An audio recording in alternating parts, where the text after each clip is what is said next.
नमस्कार दोस्तों, India ground report से मैं आरती श्रीवास्तव आप सबका स्वागत करती हूँ। साथियों, आज एक बार फिर से हम हाजिर हैं लेकर अपना साप्ताहिक कॉलम आध्यात्म के अंतर्गत applied spirituality prayer, a missed call to God, spirituality for Pentium generation, Hindi श्रृंखला भाग 37।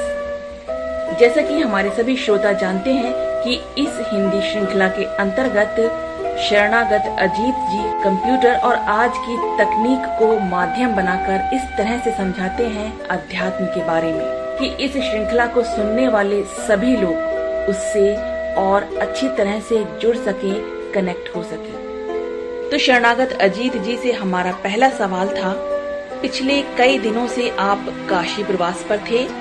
इन स्थानों का और वहां जाने का क्या वास्तव में कोई महत्व होता है? इस पर शरणागत अजीत जी ने कहा हाँ, और उन्होंने बताया कि इसीलिए पिछले 2 गुरुवार का अंक वो नहीं कर सके, क्योंकि शरणागत अजीत जी काशी में अपनी माताजी, जिन्होंने पिछले वर्ष 17 जुलाई को शरीर छोड़ा था, उनके वार्षिक श्राद्ध, जिसे उत्तर भारत में हम बरसी कहते हैं, उसकी पूजा इत्यादि के लिए वो गए थे। अब क्योंकि काशी में ये श्राद्ध करने का अवसर उन्हें मिला, इसीलिए उनका कहना था कि उन्होंने अपने सभी पूर्वजों के साथ साथ अपने सभी टीचर्स और खासकर उन्हें IAS परीक्षा में बैठने के लिए प्रोत्साहित करने वाले उनके रुड़की के गुरु सर चांदमल ICS, जिन्होंने वर्ष 1930 में ICS परीक्षा में टॉप किया था, अजीत जी ने उनका भी श्राद्ध किया। और साथ ही साथ उन्होंने अपने सभी मित्रों, नौकर चाकर एवं उन सब का जिन्होंने जिंदगी में कभी भी उनकी मदद या सेवा की थी और इस तरह जिनका उनके ऊपर ऋण है और जो अब इस दुनिया में नहीं है, वो हर वर्ष पितृपक्ष में उनका श्राद्ध करते हैं, उन सब का भी तीर्थ का श्राद्ध उन्होंने किया। अजीत जी कहते हैं कि ये सब बताना इसलिए प्रासंगिक एवं जरूरी है क्योंकि ऐसी बातें करना हमारे देश के नकली अंग्रेजों, जिन्हें प्यार से लोग काले अंग्रेज भी कहते हैं, उनकी सोसाइटी में देहातीपन समझा जाता है और लोग ये बातें करने से मुंह छिपाते हैं।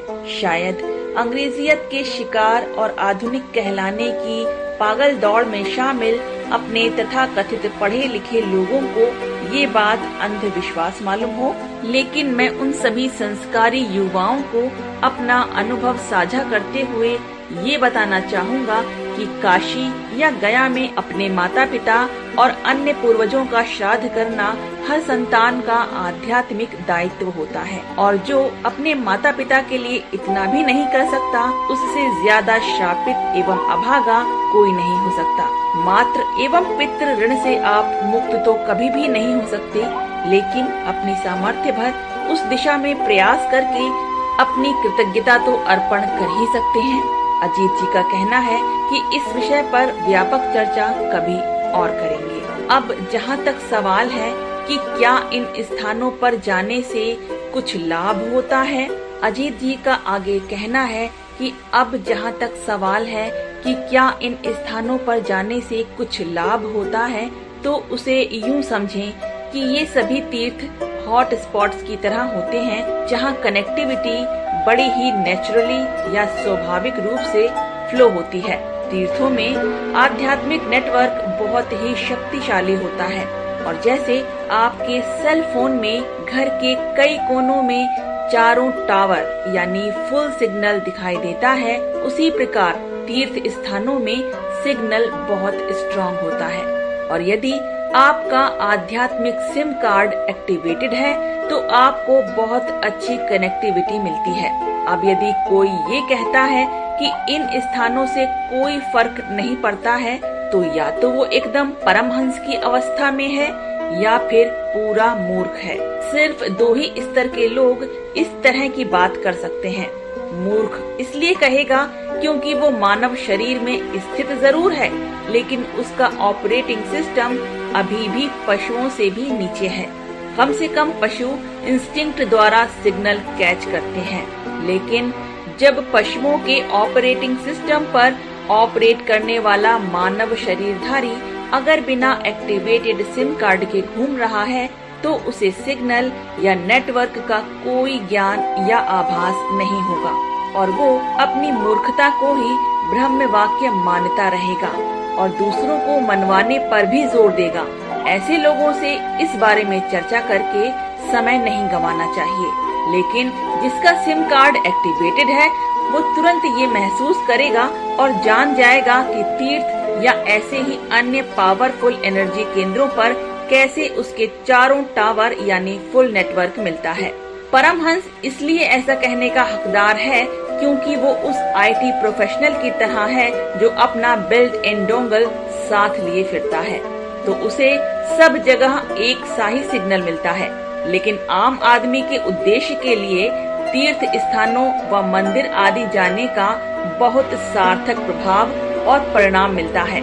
आध्यात्मिक ट्रिगर के एक्टिवेशन में सबसे स्थूल स्तर पर फायदा ऐसे होता है कि इन तीर्थ या अन्य स्ट्रॉन्ग एनर्जी सेंटर्स पर जाने की सोचने वाले और वहां तक पहुंचने वाले ज्यादातर लोग सतोगुण प्रधान होते हैं।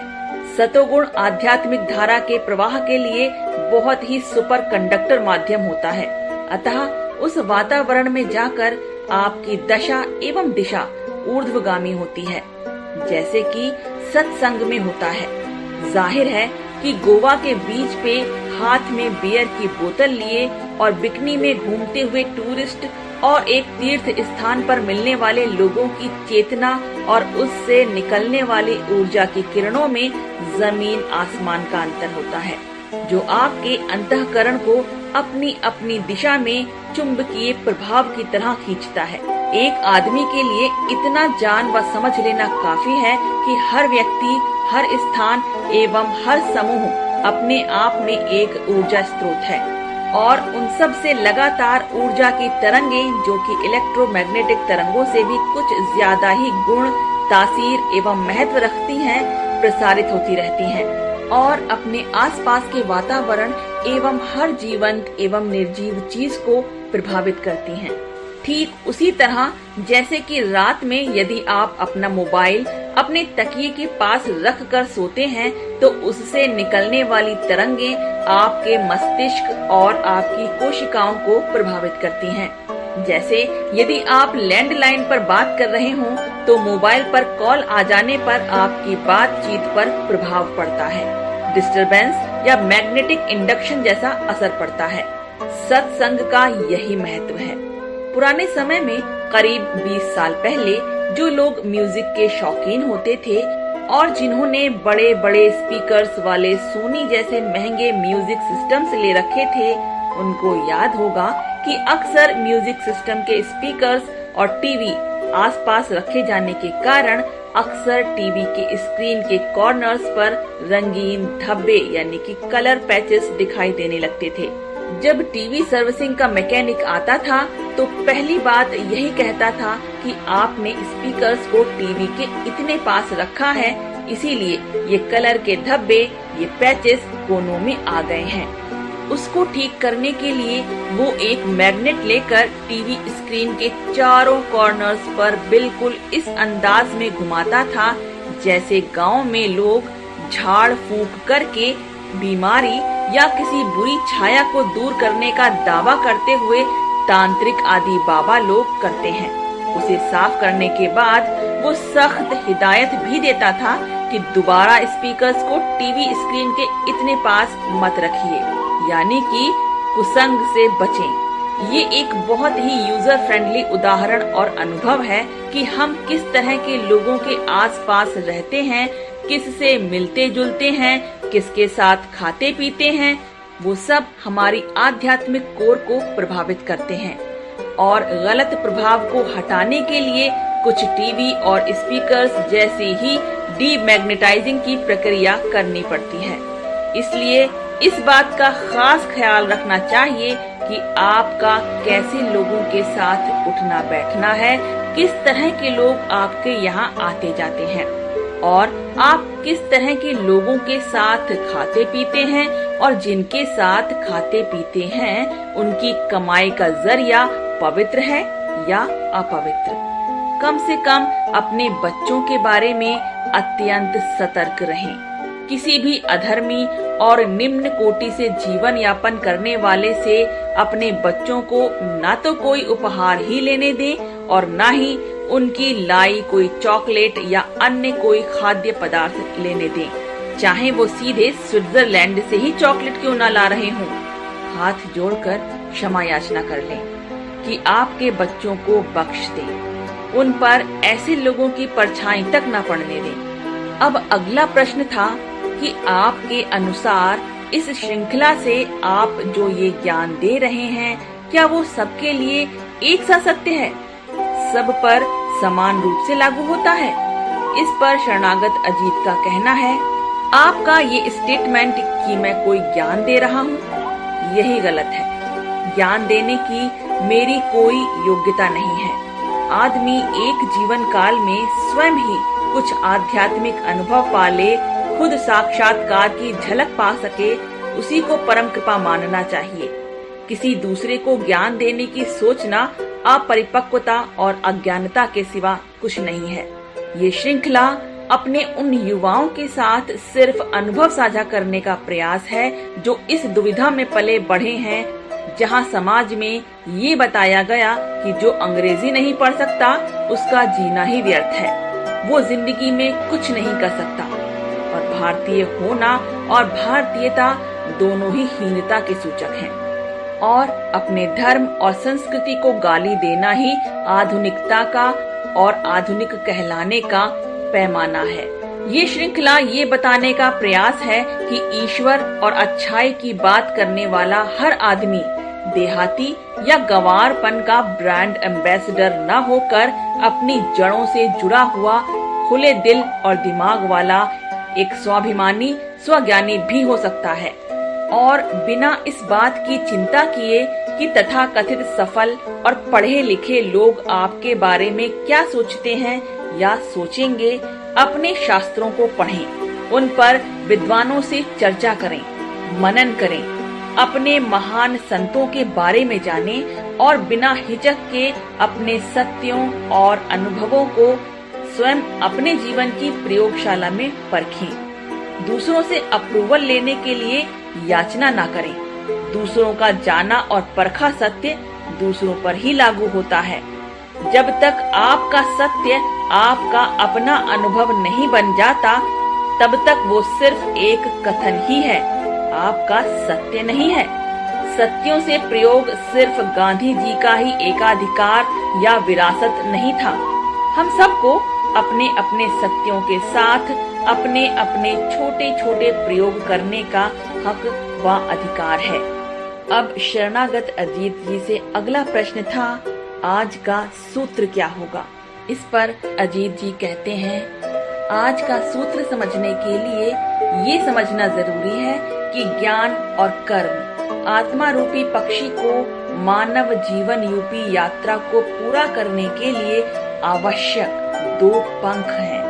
शास्त्र और तमाम किताबें पढ़कर कोरे ज्ञानी बनकर ज्ञान बांटने से कुछ हासिल नहीं होता है। न जाने कितने ज्ञानी आए और कितने गए। ज्ञान का मतलब और सही इस्तेमाल तब है जब मनुष्य उसे अपने रोजमर्रा के जीवन में हर सांस के साथ जिए। उसका ज्ञान कोरा किताबी ज्ञान न रहकर उसके कर्मों को गाइड करने वाला एक पथ प्रदर्शक, एक गूगल रूट मैप की तरह लगातार उसके हर कदम को गाइड करने वाला एक जीपीएस की तरह का बिल्ट इन गाइड बन जाए। गलती होने पर रीरूट करने का ऑप्शन भी बताए और नया सही मार्ग दिखाए। ज्ञान और कर्म का समन्वय जब हो जाता है तो आदमी भटकने से बच जाता है और उसके कर्म चिपकते नहीं हैं। Mind becomes a non stick mind. इसलिए जीवन को साक्षी भाव में जिएं, बजाय हर समय ये लिस्ट बनाने के कि क्या क्या और मिलना चाहिए या मिलना चाहिए था। ये सोचें कि क्या क्या मिला है और उसमें से कितनी चीजें ऐसी मिली हैं जिनकी ना तो कभी कल्पना की थी और ना ही जिनकी सही मायनों में कम से कम इस जन्म में तो सुपात्रता ही अर्जित की हुई प्रतीत होती है। कृतज्ञता के भाव यानी कि एटीट्यूड ऑफ ग्रेटिट्यूड में ज्यादा से ज्यादा समय रहना चाहिए। मन हमेशा ईश्वर की कृपा पर भाव विभोर रहना चाहिए। इसलिए आज का सूत्र है, हर समय का रोना, शिकायत स्वयं यानी लक्ष्य से दूर ले जाएगी। आभार यानी कृतज्ञता का भाव आपको स्वयं के और करीब लाएगा। आज बस इतना ही। नमस्कार।